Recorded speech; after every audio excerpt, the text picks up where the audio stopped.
Hello, this is old Mr. Kent of MrKent.com, and I was riding my e-bike the other day and looked out into the field I've been watching where they did starting the construction, and I saw what looked like they were drilling a well, and because that's probably what they were doing, and so I decided, well, I'm going to fly my drone over there today and see if any activity is taking place.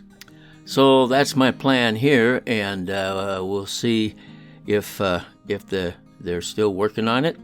And then I've got a story to tell you. And the story is, this one is going to be a little different. It's about my favorite dog. It was my first dog that I ever had, and I got him, of my own when I was in college. I got married in my third year of college, and so then we had to move into a little better apartment than what I had been renting. And so we found one, and it was an old building. I mean, at that time it was an old building, and it had, they don't have any insulation or anything on those old buildings, and so it was $35 a month, and there was 4 apartments, 2 on the first floor right next to each other, and 2 on the second floor. And so we had a front door that opened out to the street, and we also had a back door that opened out into a back porch that was screened in. And so somewhere along the line, I had some spare time, and I decided I wanted to get a dog. So back then, they didn't have Humane Society. They just called it the dog pound. So I went down to the dog pound, and there was this, I said, I'm looking for a dog.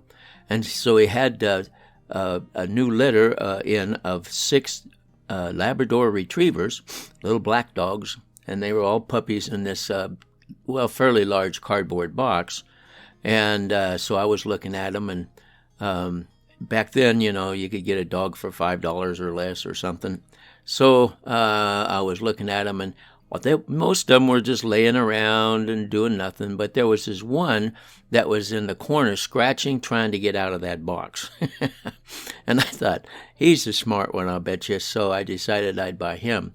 And so I paid the guy, and I took him home. Now, we became very, very good friends, and if you stick around to the end of the story, you'll know what kind of friends we ended up being. But anyway, I don't know if it was because he was just smart, or because he always thought I was special because I got him out of that cardboard box. I don't think it was because he thought I was smart.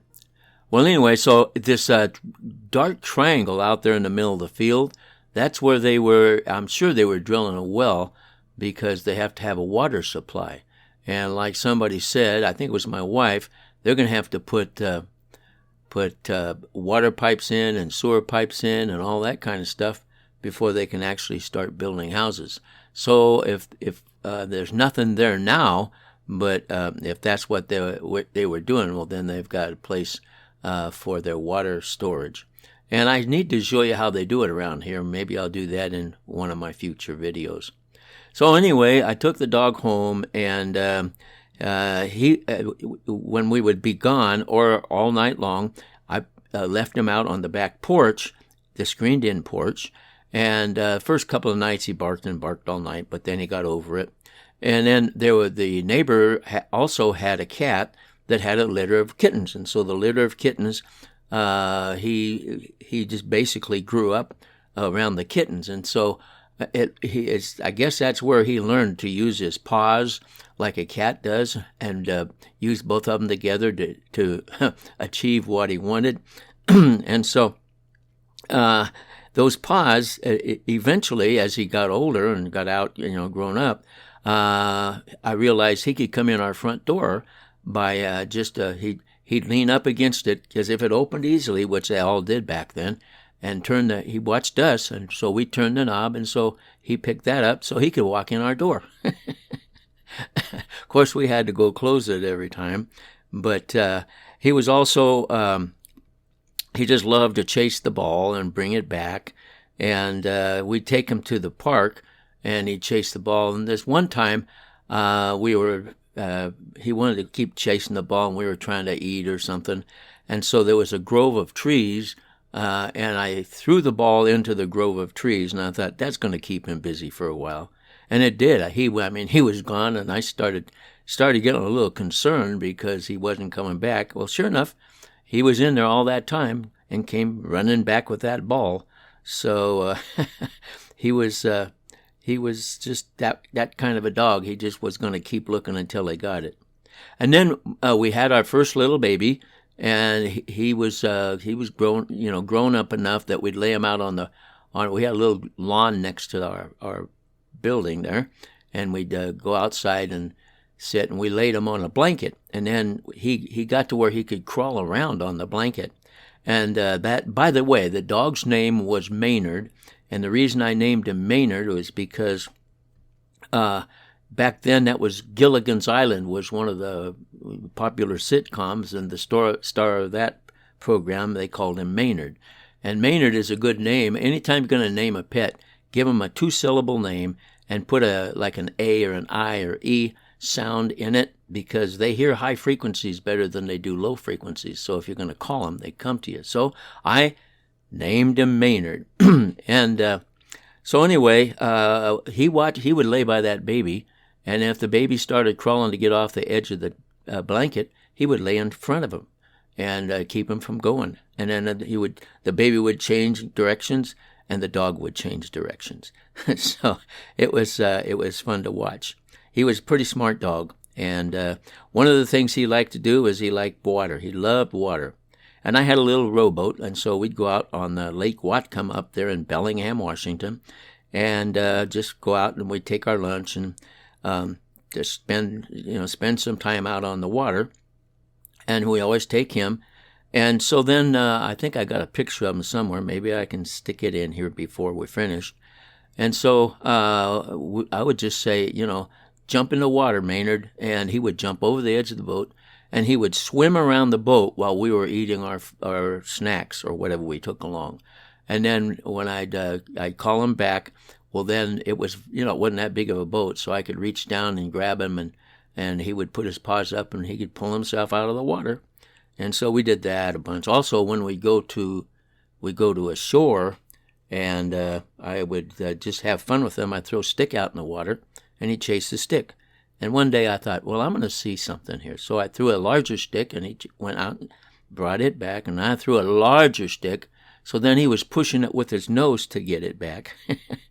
So anyway, I pushed out this long 10-foot log, and then when it got out of the ways, I told him to go get it. Sure enough, he pushed it back. So he was just kind of like fun like that. Also, all the kids in the neighborhood knew about him, and they'd come knock on our door, and they would say, "Can Maynard come out and play?" And of course, I'd say yes. There was no fences or anything, but the kids loved to play with him. And then we lived at the bottom of a hill, and 1 block up the hill, and that's how I walked to college, was up there. But and he would walk with me sometimes. But at the top of the hill of our block up there was a girls' sorority house. And, of course, they made friends with him. And so sometimes I would come home in the afternoon, and while all the girls were gone, he knew how to open their door. So he'd go up and he'd bring home things from up there. And I won't go down the list, but you can imagine anything they left laying on the floor ended up down at my house. So I had to take them back up, and it was embarrassing at first, but then finally they thought it was kind of funny. So anyway, he walked with me to school a lot of times. And there's one time I remember I went in the door, and so he always waited at the door for me. And this was in a larger building, and however what went on, when I left to go home, I came out a different door. And so he was there waiting at that first door, and I don't remember how long it took, but somebody told me, called me on the phone, said your dog got picked up by the dog catcher because he was digging in the flowers. Well, he got bored waiting for me at that front door, and so he ended up at the dog catcher. So I had to go get him, and I went down. I think it cost me $3 or something. Oh, by the way, there was a holiday in there, so the dog pound was closed. So it was like, I don't know, maybe 3 days before I could get down there and get him from when I last saw him. So I got down there, and I told him about it, and he said, yeah, I think it's $3 or something. And so as I was getting the dog, he came out and he said, that is the cleanest dog I think I've ever seen. And I thought, well, thank you. So then we walked outside, and he, the reason he was clean is because he waited until he got back outside, and then he raised his leg on the side of that building. And I don't know, it seemed like 10 minutes waiting for him to get emptied, but he was really full and ready to let loose. So it took him a long time to get it all out, but that's the kind of a dog he was. And I had a 41 Ford pickup that I drove around, and I would just usually leave the tailgate down, and then he would jump in and he would ride in the back.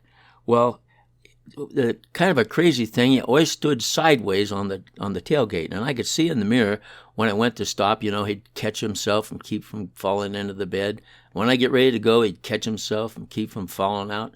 And so it was kind of comical, because one day I was coming up some hills out of the little town down there, and the guy pulled up next to me and he says, your dog fell out, he's right behind you.